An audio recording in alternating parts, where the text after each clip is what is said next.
Hello बच्चों, let's read the question. The question says, figure shows a potentiometer with a cell of EMF 2 volt and internal resistance of 0.04 ohm, maintaining a potential drop across the potentiometer wire AB. A standard cell which maintains a constant EMF of 1.02 volt for every moderate current up to a few meters gives a balance point of 67.3 centimeter length of the wire. To ensure very low current drawn from the standard cell, a very high resistance of 600 kilo ohm is put in series with which it is shorted close to the balance point. The standard cell is then replaced by a cell of unknown EMF E and the balance point found similarly turns out to be 82.3 centimeter length of the wire. Is the balance point affected by this high resistance? ये हमसे question पूछा गया है कि जो ये high resistance हमने ये लगाया है 600 किलो ओम का 600 किलो ओम का ये जो हाई रेजिस्टेंस लगाया है, इससे बैलेंस पॉइंट पर कुछ फर्क पड़ेगा या नहीं पड़ेगा, ये क्वेश्चन हमसे पूछा गया है। तो इसके लिए जो की कॉन्सेप्ट हम यूज करेंगे वो यूज करेंगे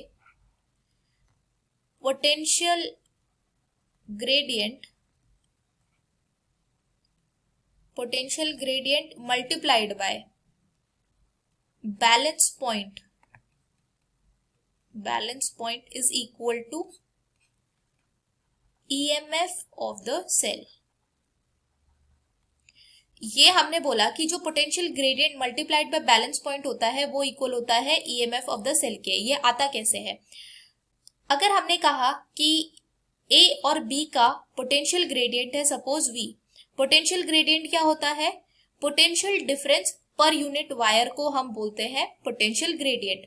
तो सपोज जो ये AB वायर है, इसके पर यूनिट पर जो पोटेंशियल डिफरेंस है वो है V, तो हमने बोल दिया उसका पोटेंशियल ग्रेडियंट होगा V।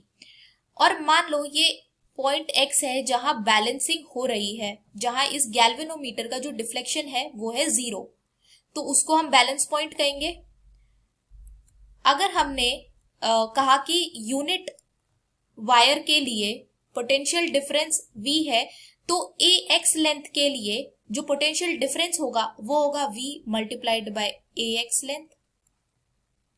अब हमें ये दिख रहा है जो ये EMF है, ये सेल है, इस AX के पैरेलल आ रहा है और हमें पता है कि पैरेलल में जो पोटेंशियल डिफरेंस होता है वो हमेशा सेम रहता है। तो जो AX का पोटेंशियल डिफरेंस होगा वही इस बैटरी का या इस सेल का EMF होगा। तो हम लिख सकते हैं that is equal to EMF of the cell. तो ये जो AX है ये हमारा क्या है? बैलेंस पॉइंट या बैलेंसिंग लेंथ। तो ये किसके इक्वल हो रहा है? EMF of cell divided by potential gradient of wire. तो मतलब जो बैलेंसिंग लेंथ है वो किस पे डिपेंड कर रही है? या तो सेल के EMF पे या तो वायर के पोटेंशियल ग्रेडियंट पे। ये इस रेजिस्टेंस पे डिपेंड ही नहीं कर रही है। तो अगर ये इस रेजिस्टेंस पे डिपेंड नहीं कर रही है तो यहां हमारा रेजिस्टेंस लगाने से इस बैलेंसिंग पॉइंट पर कोई इफेक्ट नहीं आएगा। So we can say there will be no effect of this resistance